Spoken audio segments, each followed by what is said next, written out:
Good morning, good evening, good afternoon, depending on where you are. Today we're going to be talking about some supplements.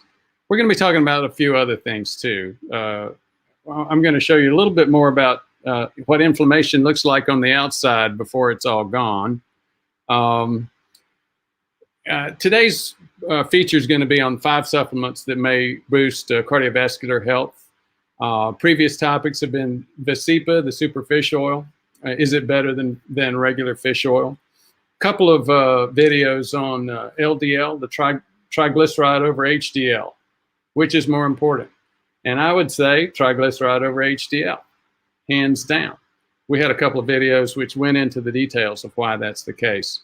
Vitamin K2 is always a popular item on our channel.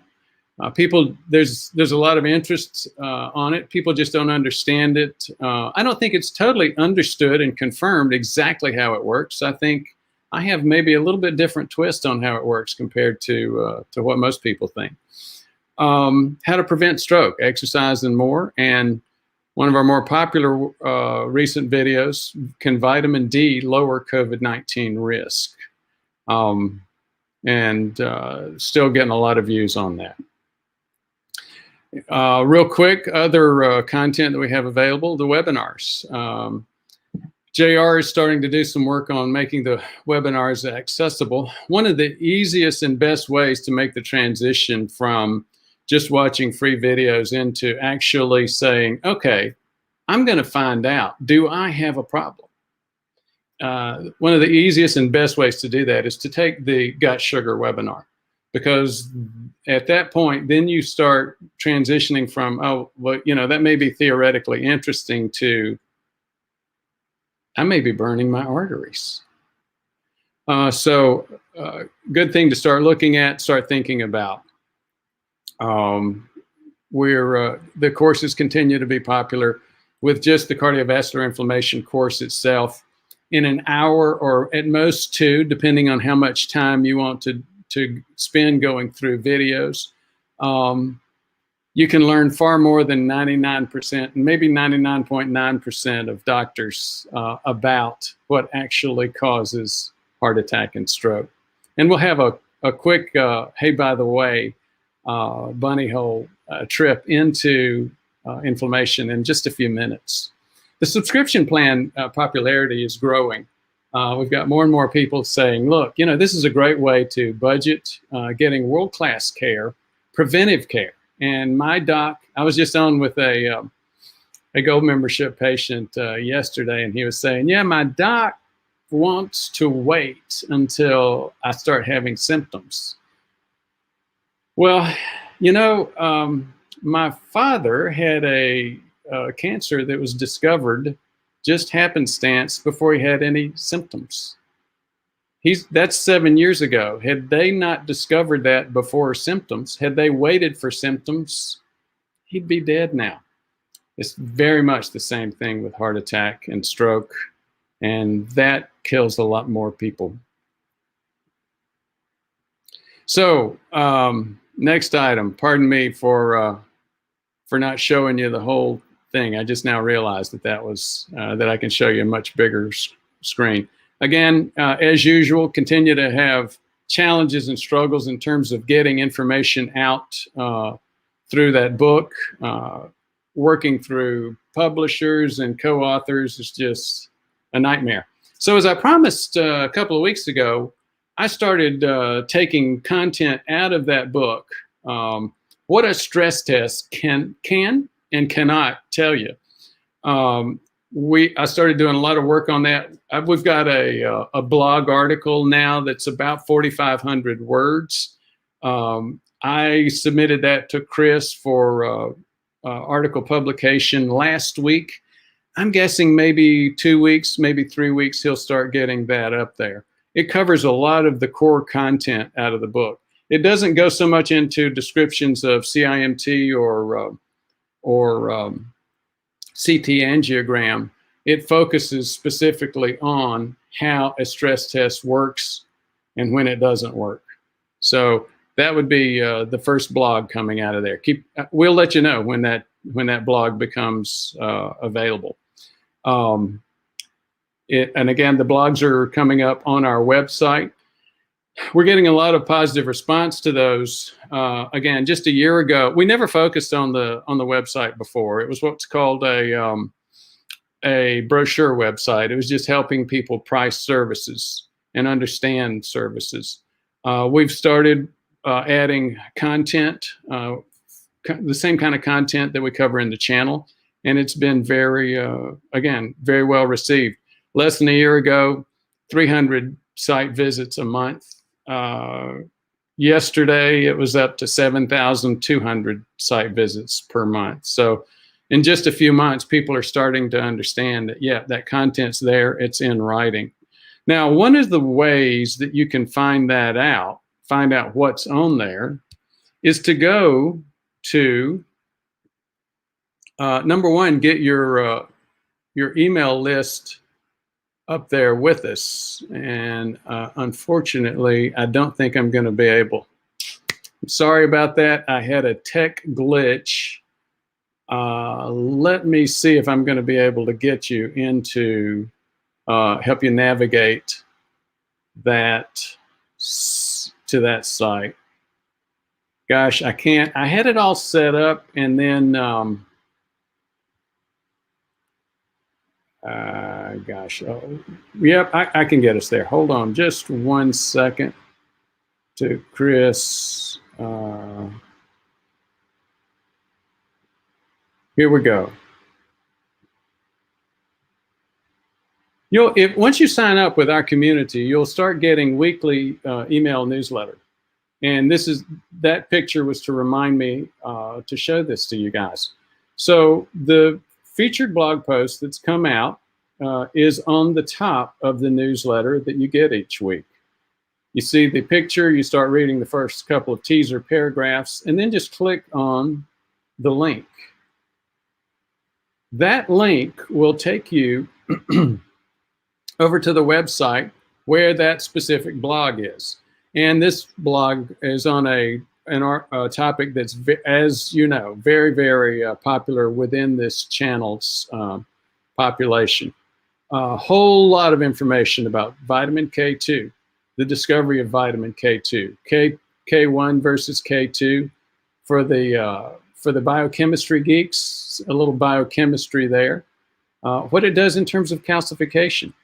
MK7, what that means. You keep hearing about MK7 when you start looking up K2. You start reading about osteoblasts, osteoclasts. It goes into detail explaining exactly how it lays down calcium or takes up calcium in the bone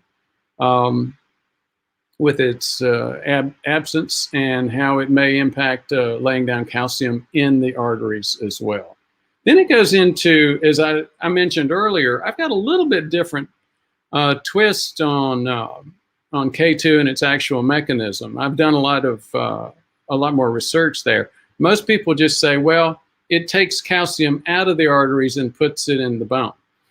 Well, maybe it's not that simple. Yes, there's some things that we just covered about how it might do that in terms of carboxylation or activating osteoblasts and deactivating osteoclasts. But maybe it's something entirely different. Because when those enzymes become activated or deactivated, depending on which one you're talking about, there seems to be a switch mechanism for prediabetes. So maybe K2 is just impacting prediabetes. And in fact, if you start going into the research, looking at the details, you start finding, looking at some of these articles, you start finding that vitamin K2 is very much associated with prediabetes. So just a little bit more information about how to find our content, where you find it available. And again, thanks for your patience as I stumbled through some of the finding it on my email address. Now, what am I talking about here? If you may have noticed over the past few weeks, I've got this inflammation on the side of my face. Now, I've been wanting to use that as a brief description of what inflammation looks like on the outside. You know, if you've heard 1 or 2 or 3 videos out of the 700 that we have there, you've probably heard me mention cardiovascular inflammation. Actually, we've got a course out there, cardiovascular inflammation. We had, what, 3 or 4 people purchase that just over the past 24 hours. And again, the vast majority of docs don't know what cardiovascular inflammation is. Most folks actually struggle wrapping their head around it. If you look back in the non-medical literature, Time magazine had a cover article on inflammation and cardiovascular disease, heart attacks, gosh, 20 years ago. Still, the docs are trying to figure out how to manage inflammation. We have tests for it. We have programs where you can actually go to Quest, your local Quest, get tests and find out, do you have inflammation? We talk about the diagrams and the photomicrographs. People see that and it remains very, very theoretical. But then you look at it on somebody's face and it becomes, oh, that's what it is. It's where your immune system is being overly active.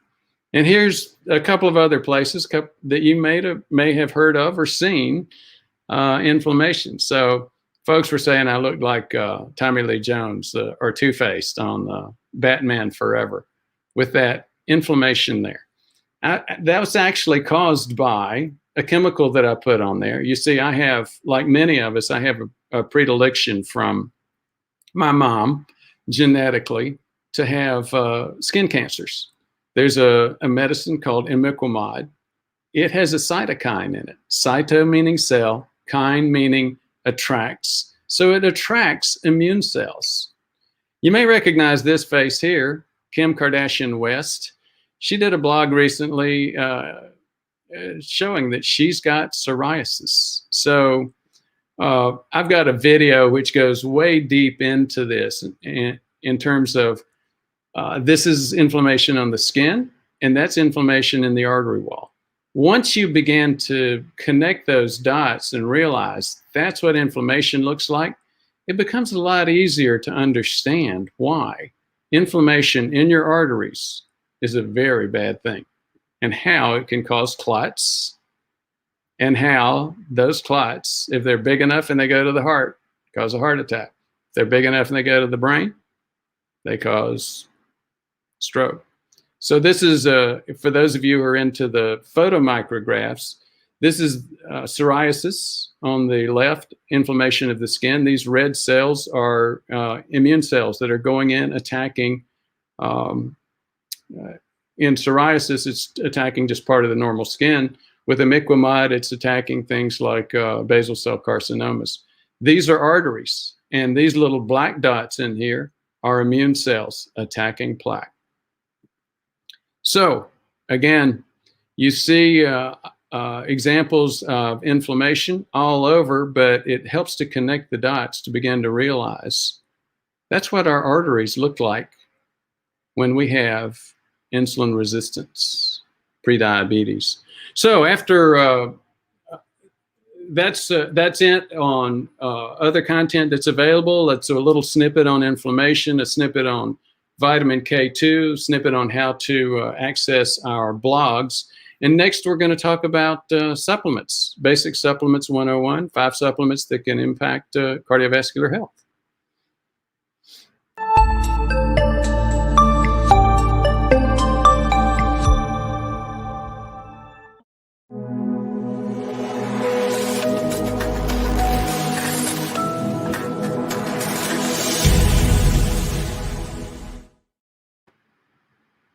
Now, we all know, and if you've heard that once, you've heard it 100 times, you can't supplement your way out of a lifestyle problem.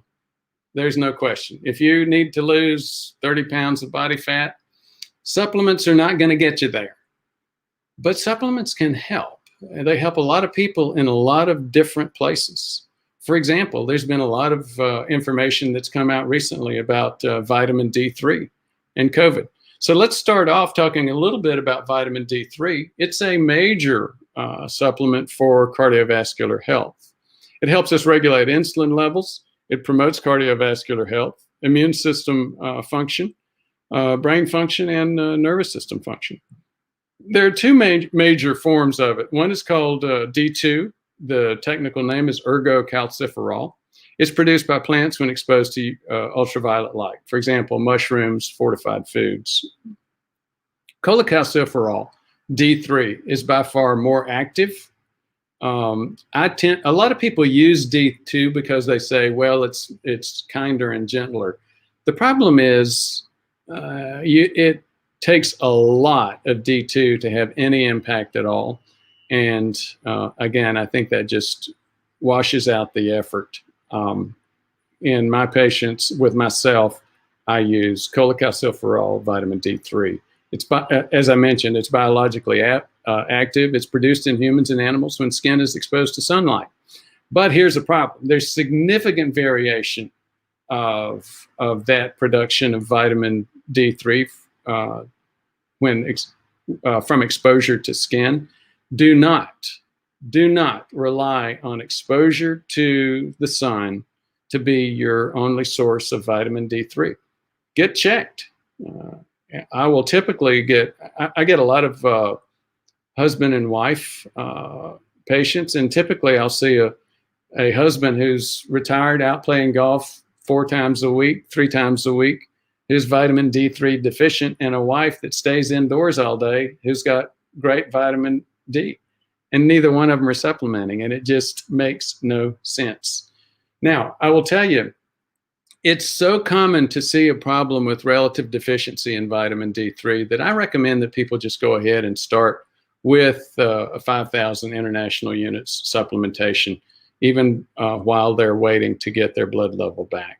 Nobody's gotten into trouble with D3 at 5,000 international units. Now, what are some sources of it?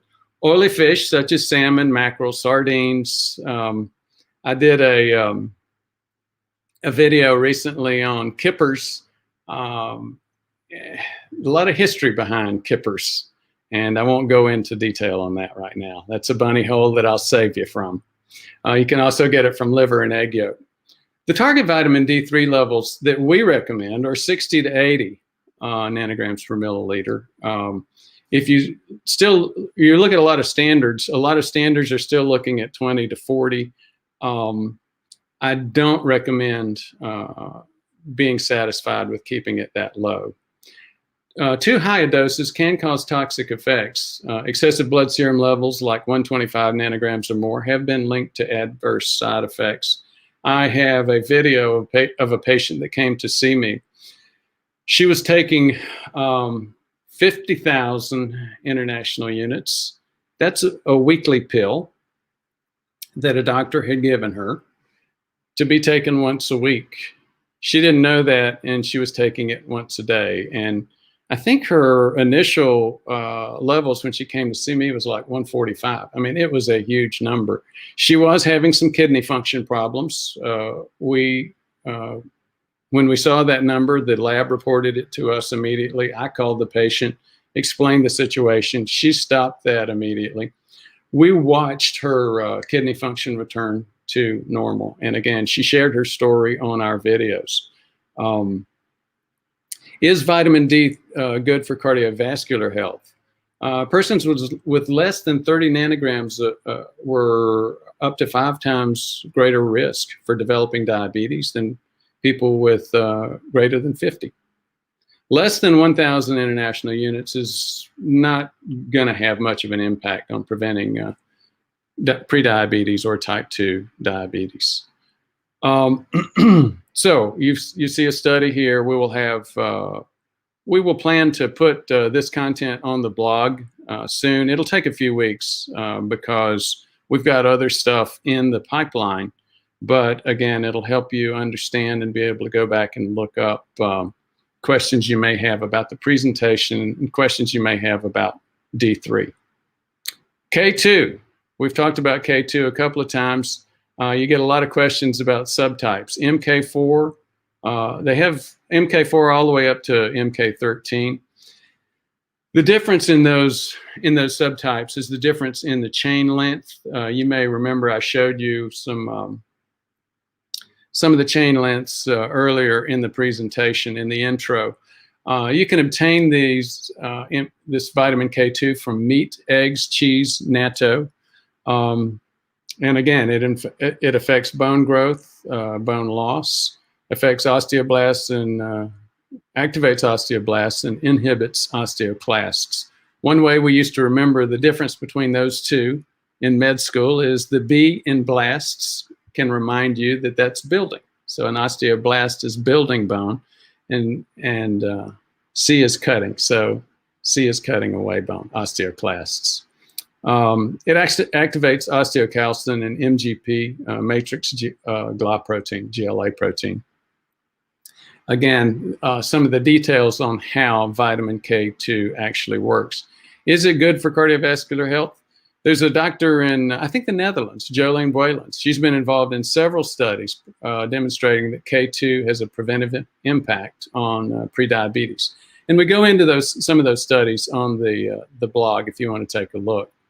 A meta-analysis showed that vitamin K2 reduced type 2 diabetes risk 7% with each 10 microgram increment. It increased insulin sensitivity via osteocalcin metabolism. It improved insulin resistance via anti-inflammatory properties and lipid-lowering effects. It suppressed inflammation via inactivation of NRF kappa beta or kappa B, the NF-KB signaling pathway. Again, here's a couple of the links, a couple of the citations if you have an interest.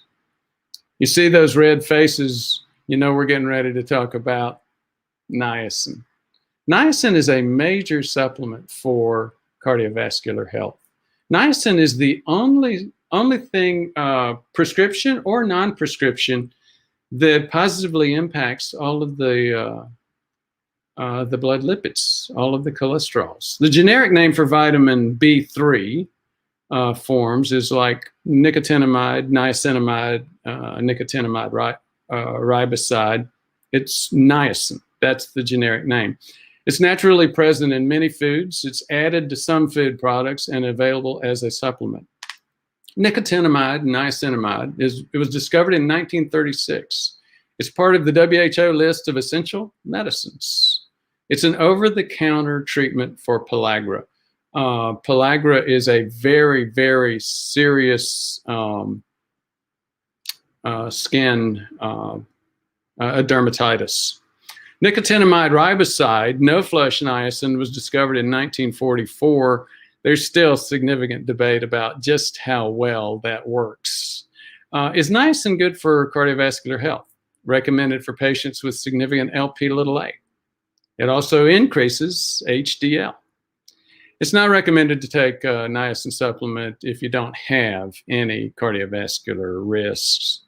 Niacin's most common side effect is flushing, yes. And to counter the flushing, there are a lot of different things. A lot of people like the flushing. They say, gives me a jump in the morning.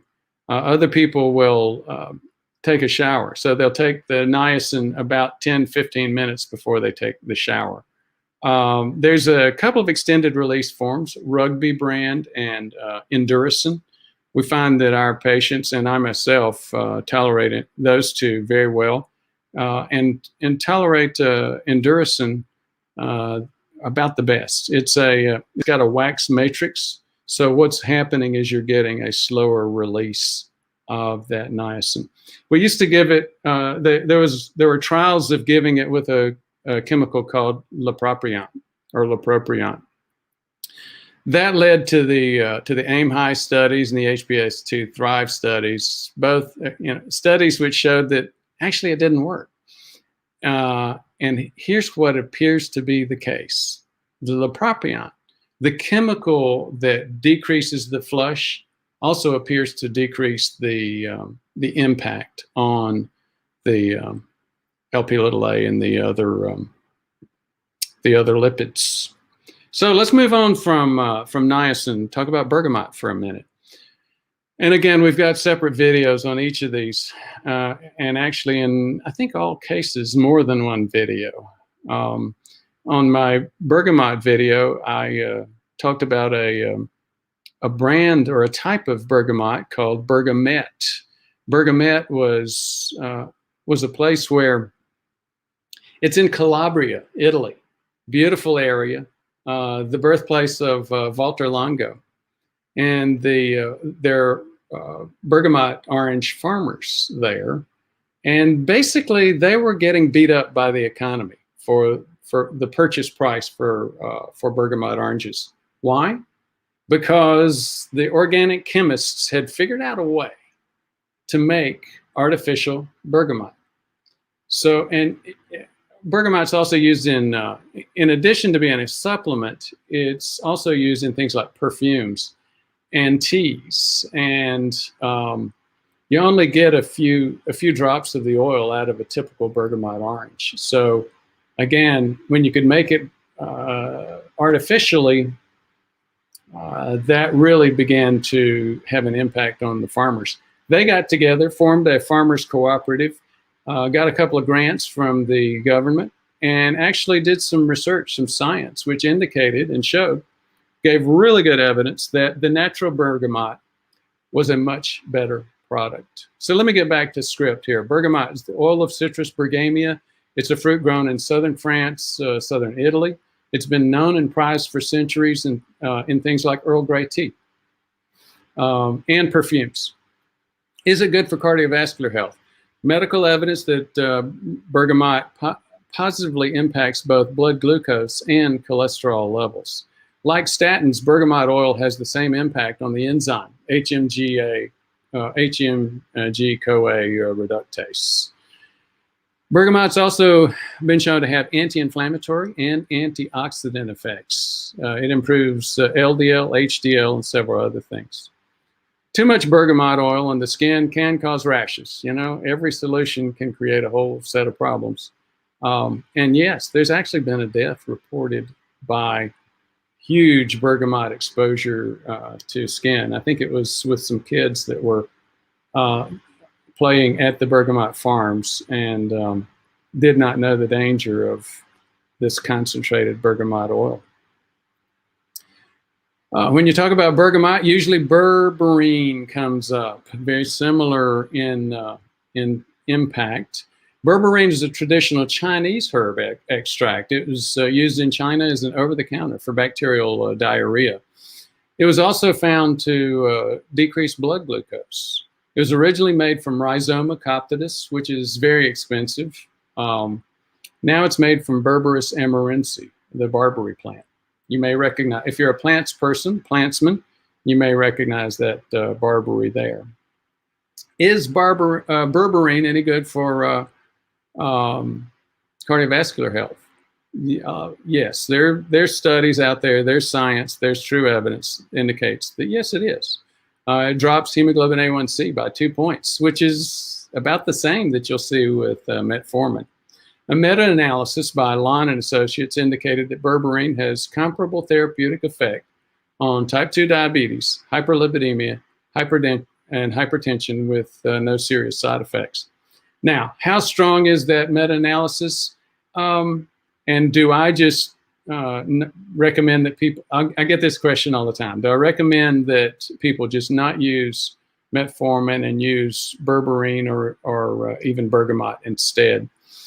No, neither one of them is as strong. You do see some science which indicates that, yeah, they thought it had similar impacts. I don't think it does, not in my experience with patients. Now, the other question that you get, though, is, can I use them together? And the answer is yes, for sure you can use them together, and I personally do.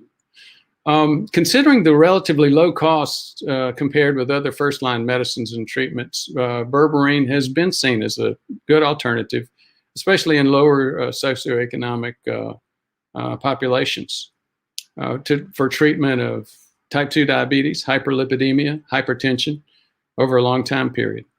Now, berberine's half-life, remember, is 4.8 hours, so if you're going to try to have a significant impact with berberine, you should probably take it twice a day, not once.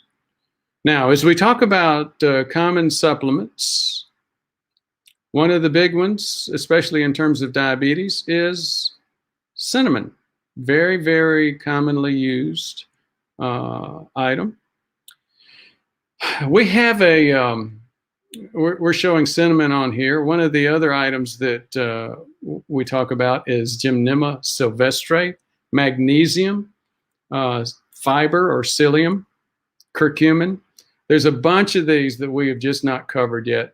And if you have more interest in going deeper in terms of supplements and their impact, the true science behind supplements rather than somebody's opinion, take a look at our supplements webinar. It's about an hour of time where we go much deeper into the supplements that are available, and we go into a deeper Q&A. So we are not going to do videos today. We're going to go straight into the Q&A.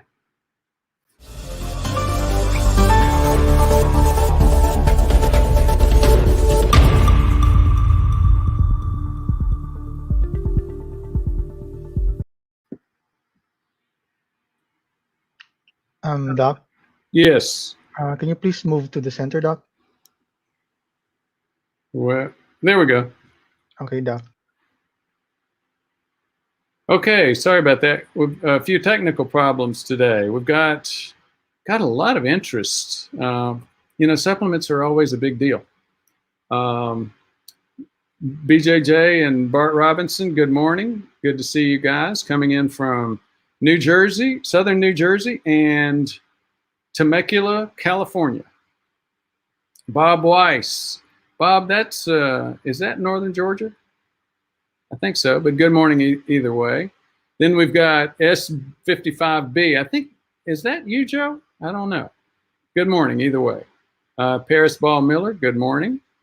Robert Simpson and Glauco Delevador from Brazil. Great to have somebody from outside the country, and thank you. You're not our only Brazilian. In fact, we've got quite a few patients in Brazil. John Jorza, good morning all. World traveler from Spain. From John's from Bainbridge Island, Washington, near Seattle. Oh, I've heard that's beautiful. We spent some time in Canada and Washington a few times, and it was gorgeous. My brother used to live there. Annie Dejwadi. I hope I pronounced that right, Annie. Good afternoon from Holland. I don't know. We've had somebody from Austria, and in my poor little Lexington, Kentucky mind, I see them as very close, but obviously not at all the same. We were in Europe last year before the COVID thing. My Uncle Fordham was he was in the Band of Brother guys. He was a paratrooper in the 101st Airborne. So we followed some of his. He was in the Battle of the Bulge and Normandy, and we followed some of those trips. So thank you for joining us today. Chai Quentin, please explain why vitamin K is safe to take.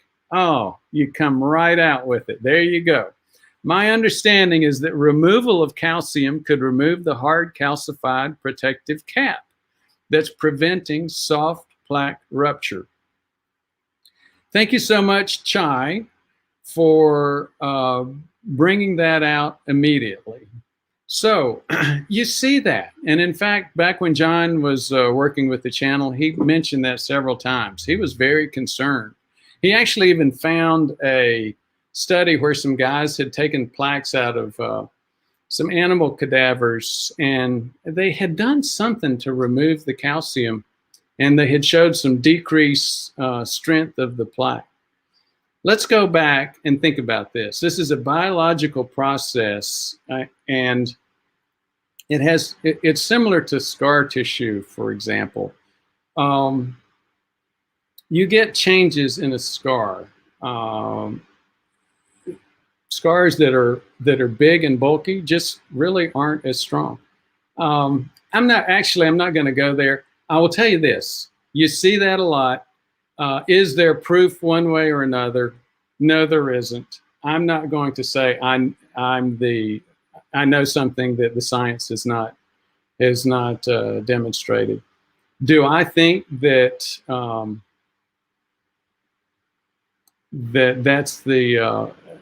that causes weakness of the plaque? I do not.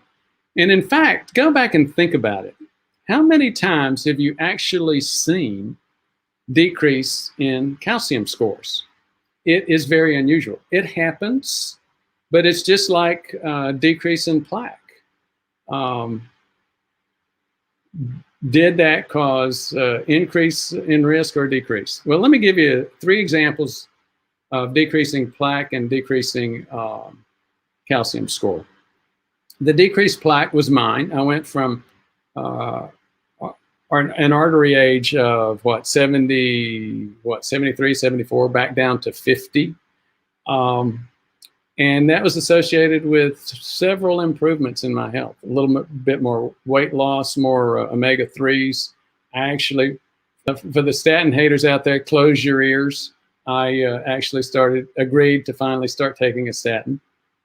Now, I did not have a calcium score at that time. But to get back to your question specifically, we've got 2 videos, one with John Lorscheider, one with Jerry Kurth, both of whom decreased their calcium score. Both of these were associated with significant loss of weight, significant improvement of health, and I do not think that either one of those individuals were increasing their cardiovascular risk. At the end of the day, yes, calcification is a marker of aging and stability and loss of that inflammation component. But I don't think that you have to retain that calcium in order to keep the plaque strong. I hope that, I'm turning into a rant here, so I'll leave it alone. Thank you very much for raising that question, though. It's a very common one. John Georgia, can I ask a question here? Well, John, you just did. Hi, Bob Mester. Hi, Dr. Brewer from San Diego. Hello. My BJJ. And for those of you who don't know what that means, that's Brazilian Jiu-Jitsu. I recently went on PCSK9 inhibitor for Lp(a) and aortic stenosis. So that's an area of significant calcification. Those of you that I won't go deeper into Lp(a). I hope most of you understand it. Lp(a) was totally ignored, even though the medical community knew it was a risk factor, until Bob Harper had his, almost totally ignored, until Bob Harper had his heart attack. And at that point, he said, yep, it came from Lp(a). As you can imagine, I've got a lot of people with Lp(a) problems. Anyway, so my BJJ went on PCSK9 for Lp(a) and aortic stenosis. Thrilled that the blood work showed Lp(a) down 40% now. That's a very interesting thing. I'm glad you shared that, BJJ, because you'll see, and I think you and I have interacted on some of this. A lot of the science, a lot of the articles, a lot of the recommendations you'll see out there say, well, PCSK9s don't really impact it. Well, obviously they do. And just another comment about don't believe everything you read. So congratulations that it decreased your Lp(a). It's now 131 and or about 52 milligrams per deciliter. Debating adding niacin to the mix to try to lower more. It's a good debate. I'm tempted to offer my opinion, but you didn't ask, so I won't. Steve Mitchum, good morning. What's the link to your Patreon page? We popped that up. Oh, thank you, Aspen. You must have been listening. So, Steve, if you go to Patreon, I don't see. Maybe that's. Aspen, maybe you could show the actual link itself, or if that does show it, maybe if you could expand it a little bit. Thank you so much, Steve Mitchum, for asking about that. I don't take a I do this for free, and the purpose for it is to get information out to folks. And I do appreciate other folks like yourself, Steve, who say, you know what, I'm going to contribute this as well. I'm going to contribute my time. I'm going to contribute a few bucks to get that out there to help people across the world start realizing what is actually driving their heart attack and stroke risk. Thank you, Steve. My BJJ, post hoc analysis of Furrier, published in January, February, March, April 2020, found that PCSK9 inhibitors reduced events by 52% in participants with aortic stenosis. Thank you again for sharing that. I think, yes, you did share that Furrier trials with me, and I think we've got those in the hopper, in the queue to cover those. I can't tell you when it's going to be, maybe a month or two. It's believed due to lowering Lp(a), which accelerates aortic stenosis. Thank you for sharing that. Brazilian Jiu-Jitsu. Hitch slap. What's PCSK9? What, pro something, subtle lysine. I used to know they're the new they're the new drug for Lp(a). I mean, I'm sorry, they're the new drug for high cholesterol, high LDLs. I have used them several times for folks with familial hypercholesterolemia. It's interesting how those drugs were discovered. It was basically going back, looking at the genetics of people that had unusually healthy LDL levels, and then they went back and did some genetic deconstruction and reconstruction to develop a high-tech drug, which is very, very impactful for people that have extremely high cholesterol levels. Jason Caldwell, I think the problem is that some people get headaches and other side effects from D3 in any amount, and they need to rely on D2. That's a really good point, Jason. I really appreciate you sharing that. Robert Simpson, I've been taking 10,000 international units, I'm assuming, of vitamin D and just got my results back. It was 60. Should I continue on with 10,000 or drop to 5? I had a patient earlier this week with very, very similar numbers. He actually was taking between 8 and 10,000, and his numbers were 40, and he's going to go back up. What I'd recommend is between 60 and 80. Bart Robinson, Hitch, it's an injectable drug. Hitch slap, thank you. Linda Brown, Iduracin. I wonder if you're talking about Induracin. Paris Ball Miller, what about the brand Slow Niacin? I know a lot of people have mentioned that to me. I haven't done a whole lot of research into Slow Niacin itself. I found a couple of brands that I thought worked. I have talked with some friends who are in this space, and they're actually pretty leery about any of the Slow Niacin, any of the extended releases, except those two brands, Induracin and Rugby. I have not done, like I said, I've not done a significant science review on Slow Niacin and a couple of the others. What about the brand of niacin? Well, okay. Hitch slap. I believe he takes niacin brand Induracin by Induracin products, but he'll probably cover this today. If he means me, yeah. S55B. If on Livalo because of a stroke, can you use Bergamot too? I've got a lot of people on both. Not aware of any significant problems with the two. Paris Ball Miller, please comment on the effectiveness. Okay, we got there, Paris. Here in Indiana. Thanks for joining us, tuning in. Paul Yak, hello from Homosassa, Florida. I used to live in Florida. I've worked in Florida many, many times, and I'm just not familiar with homosassa. Thank you for sharing. Dan Elliott, hi from Orlando. Well, I've been to Orlando. In fact, Orlando was the last place I was before the COVID shut down. We had an event in Orlando late February. BP James, greetings, Dr. Brewer. Greetings to you, BP. Steve from Florida. Thank you, Steve, S55B. John Jorza, it is. I thought you were going to ask us a question, John. Hi from the Philippines, Samier 6. So a lot of our team is in the Philippines. Aspen, for example, is in the Philippines. Looking for your thoughts on NMN. Nicotinamide mononucleotide, NMN. It's a big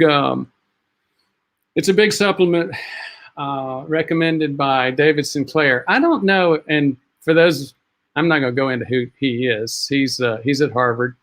He's a PhD type doc, and he's all into longevity. He's a world-renowned longevity expert.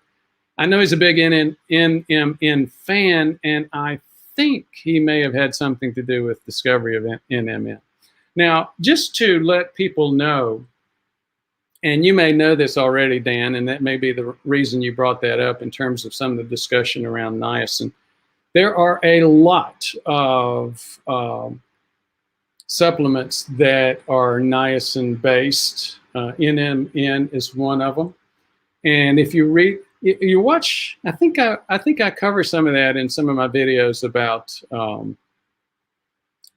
David Sinclair.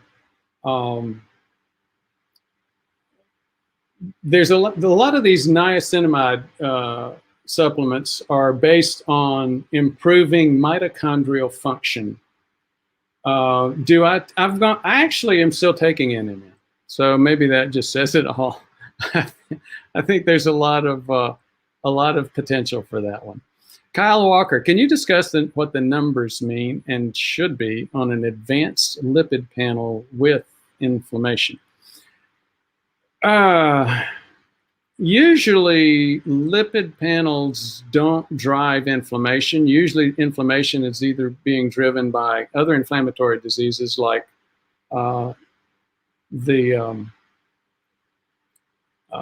psoriatic arthritis, for example. Psoriasis-related arthritis, rheumatoid arthritis causes as much risk for heart attack and stroke as full-blown diabetes. Most people don't know that because those are relatively unusual types of diseases compared to diabetes, which the older we get to 2/3 and higher, 80% of us having prediabetes. Once you get into your 60s, 70s, and 80s, as we age, more and more of us get into that problem. Now, I apologize. We've got a ton of folks here today, and we spent a whole lot of time over the past 3 YouTube live videos on advanced lipid profiles.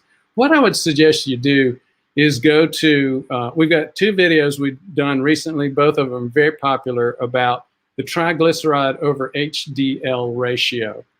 And we actually go into what most people call the advanced lipid panel. What it is fractionation. And I'll just give you a couple of quick snippets and then move on. Not going to dive that deep into it.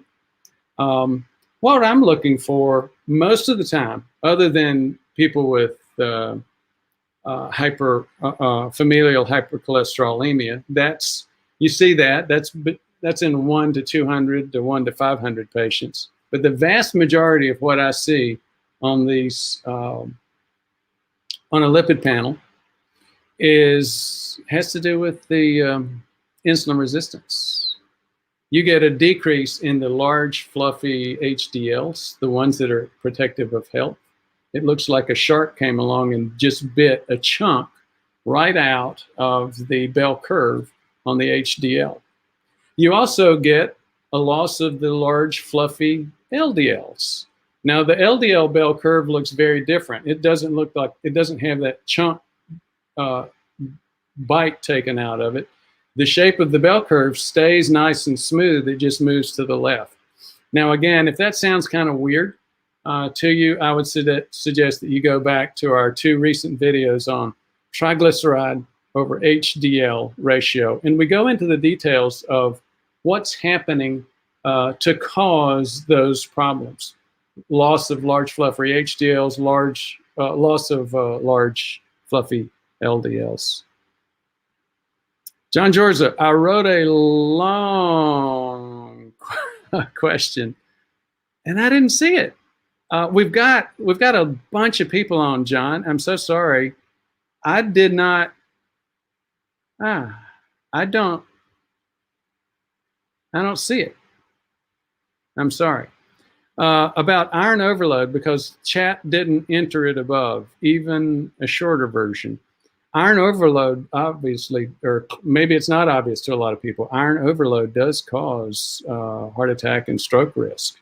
Iron is a major oxidant. You know, the iron is what allows us as human beings, mammals, to extract 36 units of energy out of a glucose molecule, whereas lower forms of life like yeast can only extract 6 out of it.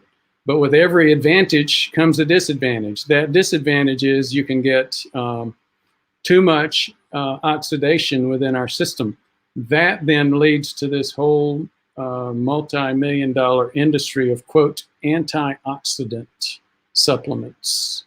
John, I've done a couple of videos on iron overload and different types of iron overload. One of the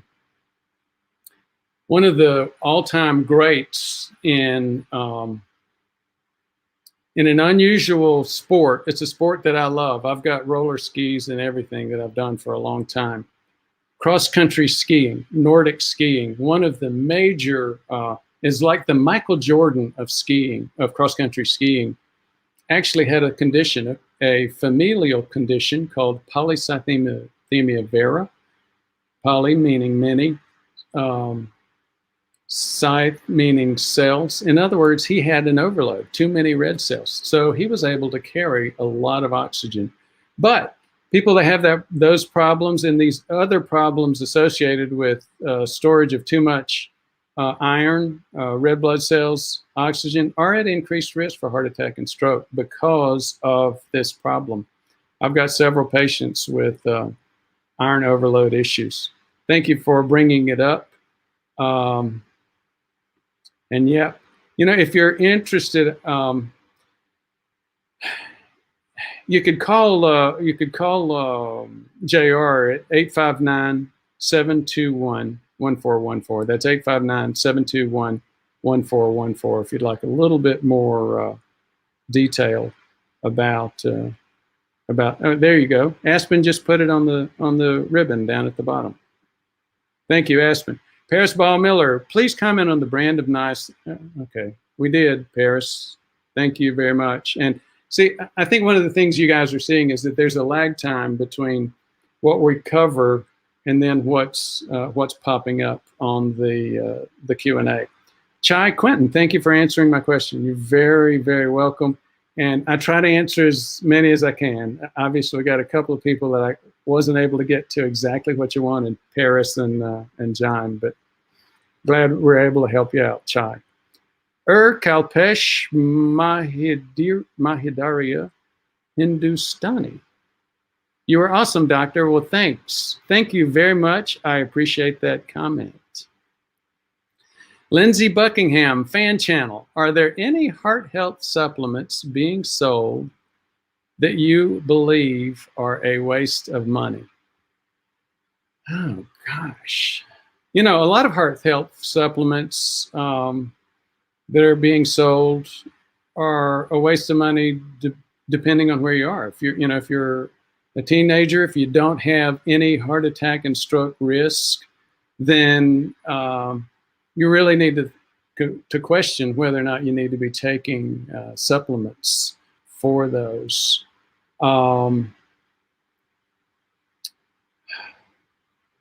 I'm not sure that I answered that very well, but Hitchlab, did you say niacin shouldn't be taken if one has no cardiovascular history?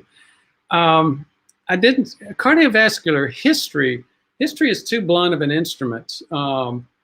We see people all the time. I mean, the point is to get it before you have a history, before you have symptoms, before you have plaque. But should you just go ahead and take niacin with, if you've got, again, should teenager, 20-year-olds be taking niacin? I don't really think that that's helpful. Now, should a teenager, 20-year-old be exercising? No question. Just not just aerobics, high intensity interval training, resistance training. Should they be watching their sleep? Of course, they need great sleep is what keeps us healthy. Should they be watching carbs? And that's a big debate. And I'll tell you, for those of you who don't believe, well, let me just suggest a good book, Always Hungry by David Ludwig. He's an endocrinologist at Harvard. He's done a lot of the more recent, he's a quiet guy, doesn't get too involved in the debates about what foods to eat when, but he does give you the perspective on what happens to our hormones when we eat and what that causes for us. My BJJ, yes, would love your opinion on whether adding niacin to PCSK9. I thought you might do that. I think I probably would. Kevin McCord, Dr. McCord. Dr. McCord is right up here just south of Cincinnati and focused on prevention. Good morning, Dr. B. Recently noted a decrease in my LDL particle count with improved particle size using EPA, DHA. For those of you who don't know, those are omega-3s, icosapentaenoic acid, and I'm blanking on the DHA. Niacin and K2. Insulin resistance has really improved. Thanks again for your guidance. Well, thank you again for acknowledging that, Dr. McCord. It's been a pleasure. I have enjoyed working with you. Steve Licari. I'm 42, had a stroke after 6 months of tests. PFO was found. I had a new procedure done to attempt to close. PFO is patent foramen ovale, for those of you who don't know. And that's a hole that's in the heart, which it's a bypass for the circulation when you're still in your mother's womb. Sometimes that doesn't close, and if it doesn't, it can cause things like stroke-related clot kind of things. And that's exactly what Stephen had. 42, had a stroke after 6 months of test. PFO was found open. I had a new procedure done to attempt to close it. It's much better today than it was before, but I still have an opening. Thank you so much for sharing that, Steve. I've had a few PFO patients, and it's scary.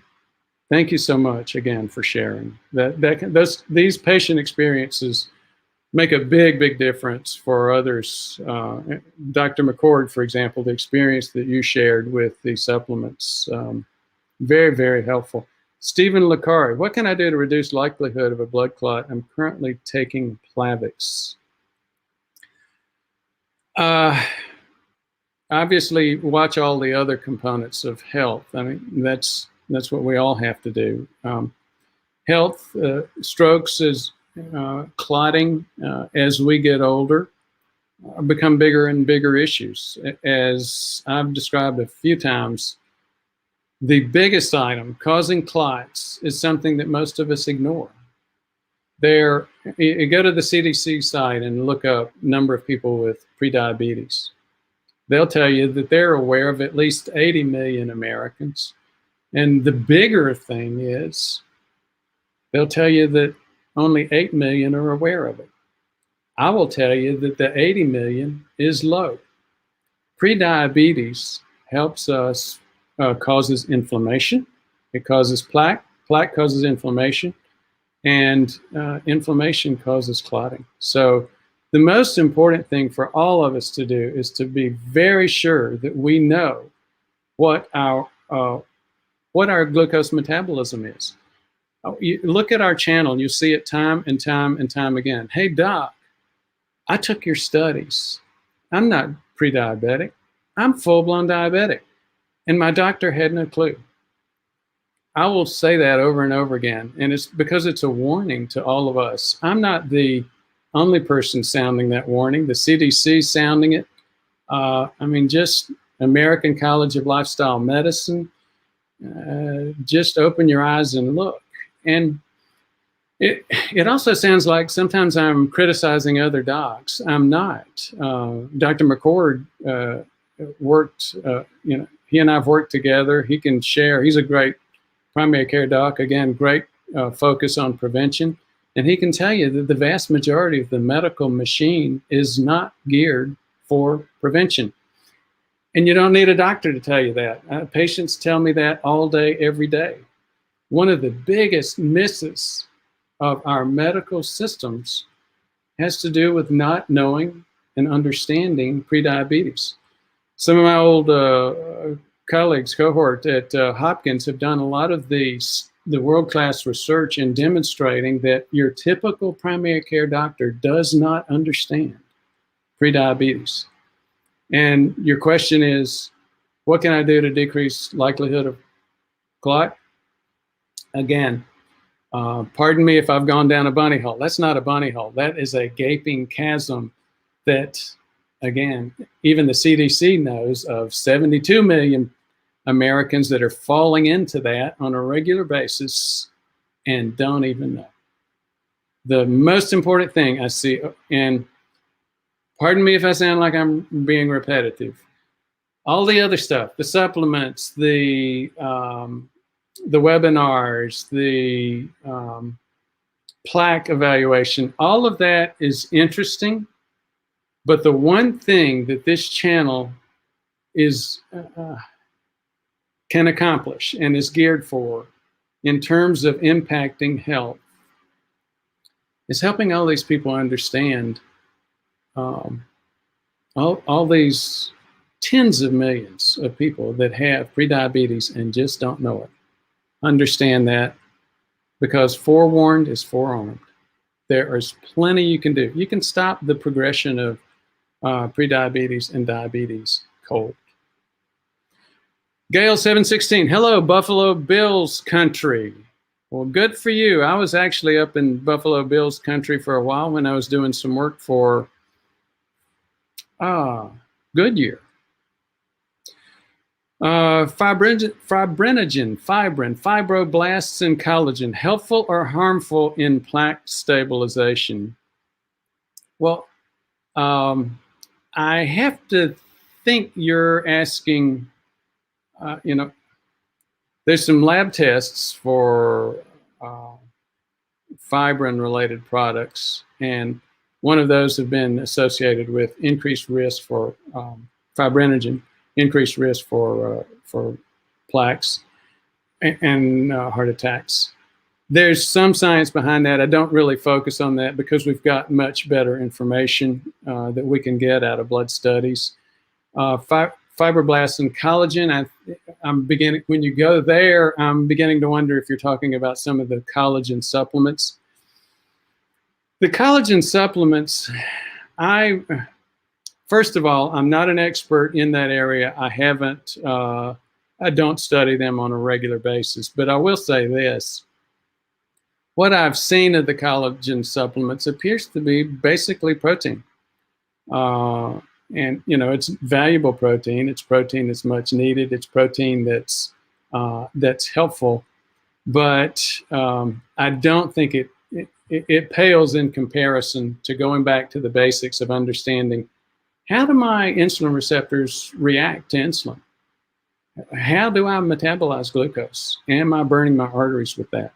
I see so many people losing it in that question and getting way too, majoring on the minors, focusing on different types of supplements that we can take, and yet ignoring our own inherent metabolism. Steve Licari, LDL 31. Wow. HDL 18 on Crestor. You know, first of all, I'm not a big guy for worrying about LDL levels.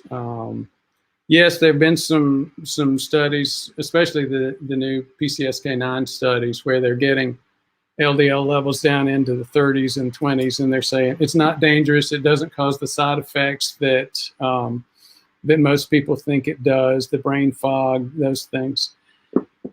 I've looked at those studies, and yes, there's some significant experience in getting people down into those lower levels of LDL.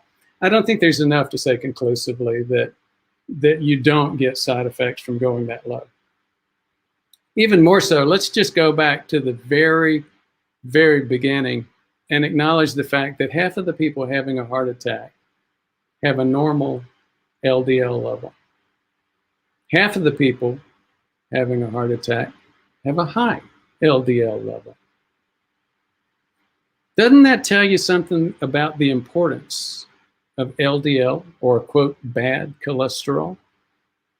Tells you that it's not likely that that's driving all the heart attacks that the medical community tends to continue to focus on. Yes, we need to focus on heart attacks, but I think the focus on LDL is misplaced.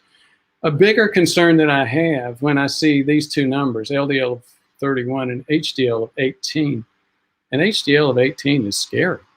I would go a little bit, I would dig deep on that issue. Guys, when you get a lot of comments and questions like this, some pressure gets built up on the stream, and it just popped up. I hope I didn't miss some, and gosh, I hope I didn't miss yours, John, after the problems. Never mind, I'll try through other channels of Dr. Brewer.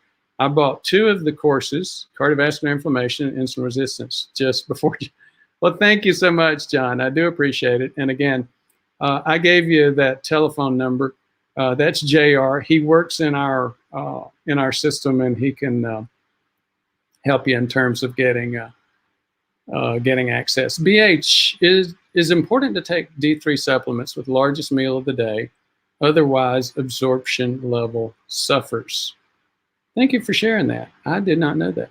John Jorza, I don't have a spleen regarding high iron. Oh, okay. Very interesting. Thank you so much for sharing that. So, the spleen is one of the areas that cleans up used up hemoglobin, used up red blood cells, and obviously somebody that's on a carnivore diet is getting a significant amount of, I mean, that's one of our major sources, red meats. So very, very helpful explanatory point, John. I appreciate that. Yogi Velvets, Dr. Velvets from Shenyang, China. Oh my goodness, there's so many people in China. And let me just say this. Guess where Janice and I were supposed to be?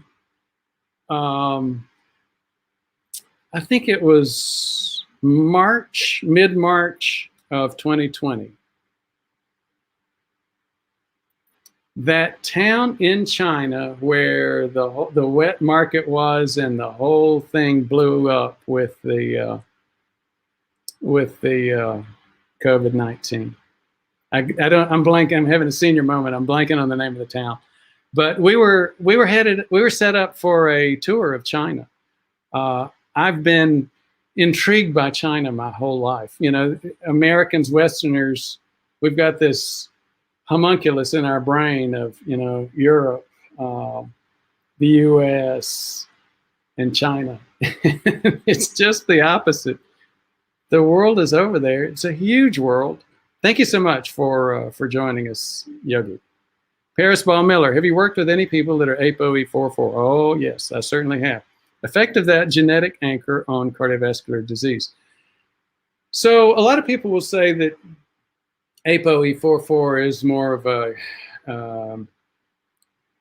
heritage, and more of an inflammatory type of of marker.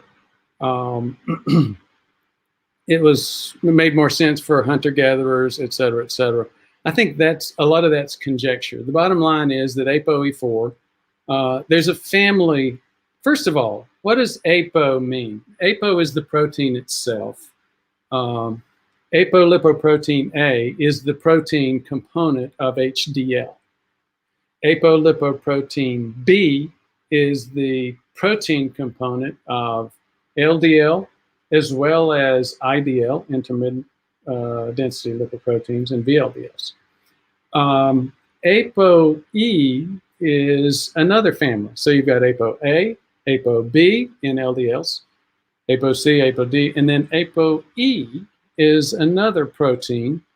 You can go and get some studies. It used to be an expensive genetic study. Now it's fairly simple, fairly easily obtained from national labs like Quest.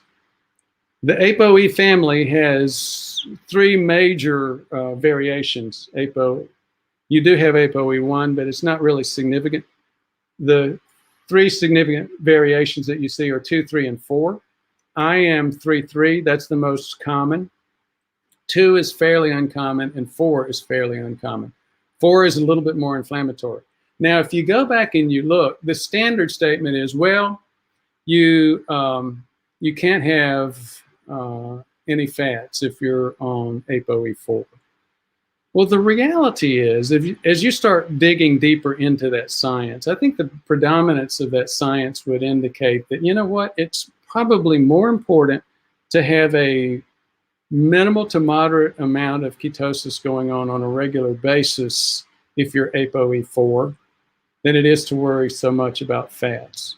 Now, when I use the term ketosis, does that mean that you have to be on a keto diet? The answer is no. The reality is you have ketones in your blood, mostly BHB, beta-hydroxybutyrate, if you're burning fats. So if the majority of your calories are coming from fats, the majority you're going to be having significant ketosis or ketone spill. Now, you're not going to spill them all day, and in fact, if you go in and you start looking at the ketone meters, you're going to say, oh, I'm not ketotic. This is not ketotic. This is a low level of expression of ketones. Bottom line is, what we used to think about ApoE4 maybe not holding up in terms of the more recent science. But it's a great topic. It's a very interesting. Thank you for bringing it up. Kyle Walker wanted to say thank you. Lowered A1C from 5.9 to 5.2 in 6 months since starting to follow you. Kyle, thank you for the acknowledgement. Thank you so much for acknowledging that and sharing that with others. It makes a difference. And anybody that's having that kind of impact on his hemoglobin A1C, you keep that up, you're likely to add a decade or two of healthy life. Congratulations to you. Munib Hussain. Munib Hussain. Sir, I'm from Pakistan. Your videos are very helpful for me. Thank you so much, Munib. I don't think, I may have, but I don't remember hearing someone making comments from Pakistan. Thank you so much for sharing that. BP James, since vitamins require minerals as cofactors, how would you recommend someone supplement for minerals? That's a good question. There's actually a couple of supplements which do include minerals. I am blanking on some of those. I am actually in negotiations with a group to start making a supplement available that has minerals in it. I'm blanking on the name of it. Maybe that's a mineral problem that I have. It's a great question, BP James, and I'm sorry I can't answer it today. John Techo, remember to smash the thumbs up. Oh, thank you, John. And basically what John is saying is, if you give us a little love on the comments, hit like, the algorithm, the YouTube algorithm will see that and share this with other folks. And they'll get some good life-saving information. Looking for wellness. Dr. Brewer, my doctor still thinks niacin should generally be avoided. He's not alone. Again, after that AIM High study came out, the Americans all said, oh, let's don't use it anymore. The Europeans, however, continued to use it in their, and recommend it in their groups. Other sources advise against mixing niacin and nicotinamide riboside. Do you have a problem? You know, I have to tell you, I'm not aware of that issue, and I'm not one that would help you in terms of saying, yes, it's a problem, or no, it's not. Again, this is the first time I'm hearing that that's a significant issue. Steve Licari, can you find my question about blood clot? Steve, I'm sorry, but again, okay, scroll up, please. We'll do, okay, Steve Licari, I see a, okay. What can I take to reduce the likelihood? Stephen, maybe I didn't answer it very clearly.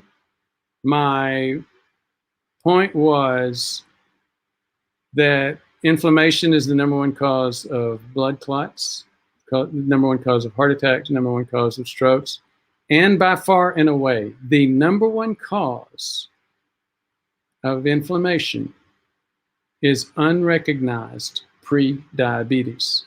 So it probably sounded to you, Stephen, like I went off on a bunny hole, into a trail.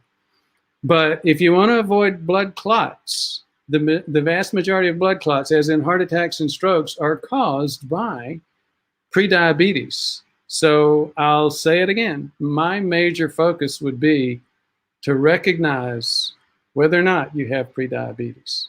That may sound like a totally off-the-wall connection, but I hope this time you can understand the reason for what I'm talking about. Now let's see if I can go back. Scroll up, please. I hope that helps, Steve.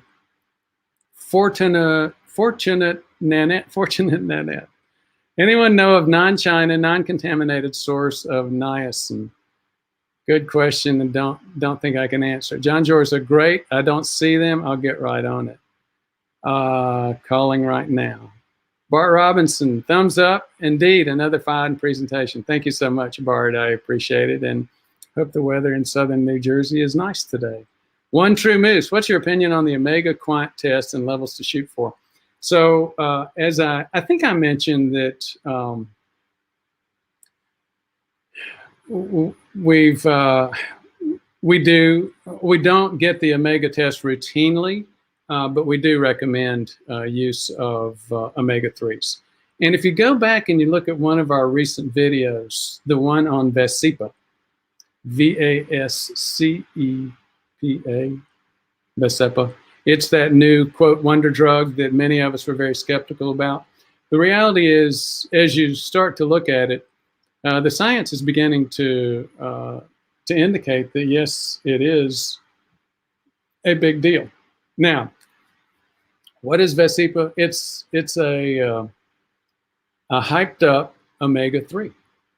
It's fish oil. So a lot of people were saying, you know, Big Pharma was doing what Big Pharma always does. They find stuff in nature that's healthy, and they try to juice it up and turn it into a prescription drug and charge a lot more for it. Be that as it may, sometimes they're successful at doing that. And here's what's going on. Many of us were very skeptical that we knew that omega-3s were helpful. We knew that that some of these meds were basically forms of omega-3, just like the original statins were forms of red rice yeast or red yeast rice. The thing about omega-3, yeah, it helps. Now, and I'm getting back into, we covered this, I think it was last week or the week before, in terms of Vascepa, is it real? Does it work? A lot of people ended up saying, well, doc, should everybody be taking Vascepa? No, I don't think so. I think it's really clear. Omega-3s help a lot. And most of us, it's also really clear, omega-3s are deficient in most of our diets. And that's why you see, like my video on kippers. I thought, I'm obviously being facetious. I did a very I did a video. We went through a period of doing diet and food related videos. One of them was geared towards making kippers look good, because kippers, these tiny fish, kippers and sardines and some of these others, are a great way to naturally get omega-3. I haven't seen the market break on kippers as a result of that video. Bottom line is, yeah, you need to get as many omega-3s as you can. Most of us are getting way too few. And if you have questions about whether or not you should be taking Vascepa, go back and look at that previous video. The bottom line is, if you've got triglycerides over 500, yes, you should be taking Vascepa. If you've got triglycerides over 150 and you've got cardiovascular disease, yes, you should be taking Vascepa. If you're not in one of those two categories, should you be taking Vascepa?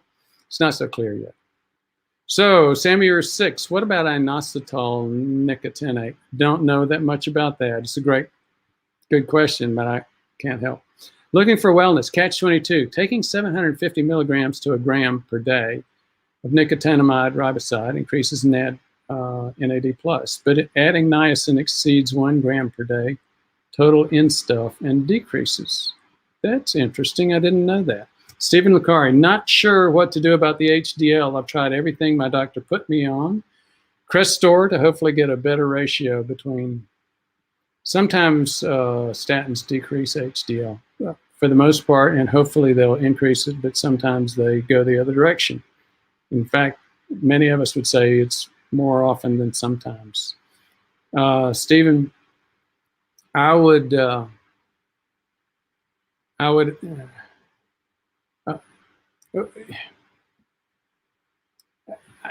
got a lot of questions about your diet, some other stuff. Again, if you'd like to do some individual work, the number is 859-721-1414. And I always confuse the 2 and the 4, but again, Aspen, yeah, 859-721-1414. And for those of you who think that we're too expensive, we're developing some really inexpensive ways of budgeting for this and getting this done. And again, JR at that number can help. Looking for wellness. So possible that you can't supplement with niacin to boost HDL while taking NR to boost NAD. Okay.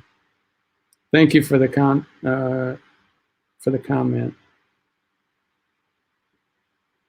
No trash in heaven. Thanks so much for being here. All your helpful info. We'll re-listen and take notes. Thank you so much, No Trash. And guys, we're getting close to the end. Thank you so much for your interest. A lot of you have stayed on quite a bit. Thanks for answering my question. Looks like a big delay on live chat. There is. Must feel good being able to help. It does. It feels really good. You know, it's interesting. Here's an interesting thing, Steve. I have been a lifetime serial corporate medical director or chief medical officer at MDLIVE, for example. I was responsible for a staff of hiring and firing and the performance of 800 docs. At Premise, it was what, 700 or so. At Physician Partners, depending on which group you're talking about, a couple of thousand docs. Here's an interesting thing.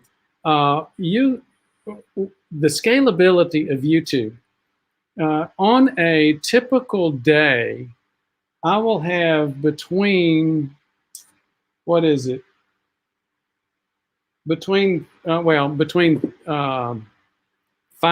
and 15,000 views, typically about 8 minutes a piece. And I can tell you, That is far more than the vast majority of medical staff that I've supervised, even when you had 1,000 docs. It's just very, very interesting to see the scalability of this thing and the impact it has. Just look at the comments. Again, very interesting, and thanks.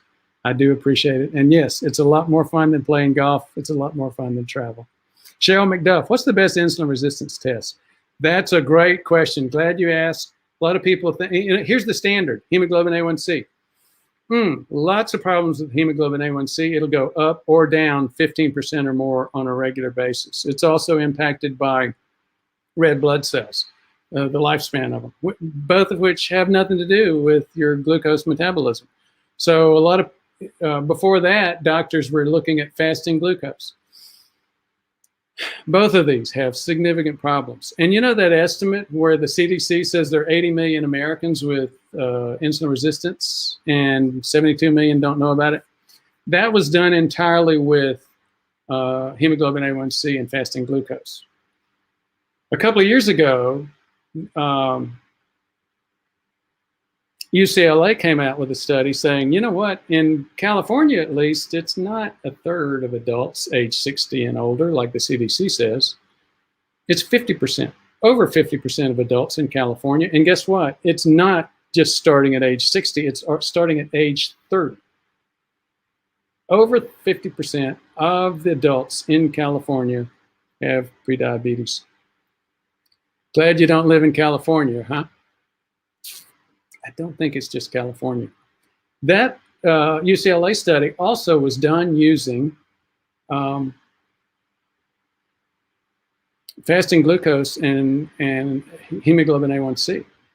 You cannot understand your carbohydrate metabolism unless you look at it and challenge it. There's another study that people, or another study test that a lot of people say, oh, do the HOMA-IR.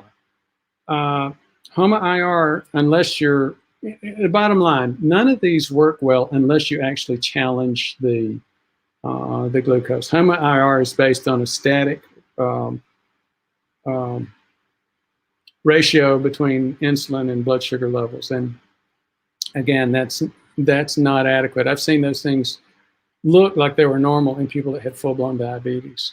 You have to do what's called an oral glucose tolerance test. You fast, you take a glucose level and an insulin level. You check the glucose, you take a 75 gram or 100 gram challenge with glucose, and then you check your glucose and insulin over the next hour, 2 hours, and with some of them, up to 4 hours. That shows you exactly how your body handles glucose, carbohydrates. The more definitive one with the 4 hours and looking at both insulin and glucose is called the Kraft Insulin Survey. That one also uses the higher amount, 100 grams of glucose. So the bottom line is, maybe I went too far, too fast, too many details. Again, if you call JR, we're very passionate, as you can see, about helping people recognize this problem, and we can help you get there. 859-721-1414. Looking for wellness, Doc and Associates. Sorry for absorbing so much bandwidth here. We'll share latest niacin plus NR bench science. Thank you so much. I appreciate that. It's very interesting. In my honest opinion, or humble opinion, we need higher HDL and higher MED. I agree. And we'll explore and report to that. Thank you so much for looking for wellness. I really appreciate it. As you can see, I learned a huge portion of what I learned from people like that just share information with us. Gail 716, you rock, Doc. Thank you for your time. You do too, Gail. You've been with us for quite a bit of time. You've shared a lot of your time, and I appreciate that. I appreciate that if you'll share it with others in terms of helping them understand where their risks are. Very few people understand the risks that that they have for heart attack and stroke. They just think, oh, well, you get in your 60s and it can happen. You can have a heart attack or stroke and not predict it. Nothing could be further from the truth. We can predict this, and we can we can start living to 120. You know, that's the book, I forgot the name of it, by David Sinclair. He's right. We can and should be able to be living to 110, 120. We just got to get some of the poor beliefs out of our belief system. Mr. Rimmer, hello, doc. Just want to know how common it is for a 19-year-old to drop dead from plaque rupture. Not very. It has happened, but most of the time when you see these things in teenagers and 20-year-olds, it's folks that have what we call a homozygous familial hypercholesterolemia, very, very extremely high cholesterol levels, and extremely high some diabetes problems as well. Looking for wellness. By the way, not a patch or infusion seller, actually a new PrevMed subscriber and patient. Well, thank you so much. I've been pursuing life extension and age reversal, doubling back to increase HDL, lower triglyceride over HDL ratio, etc. Ciao. Thank you so much again. Ferris Ball Miller, are you familiar with the work? Left us hanging. So we'll leave with a cliffhanger today. Thank you so much, guys, for your interest.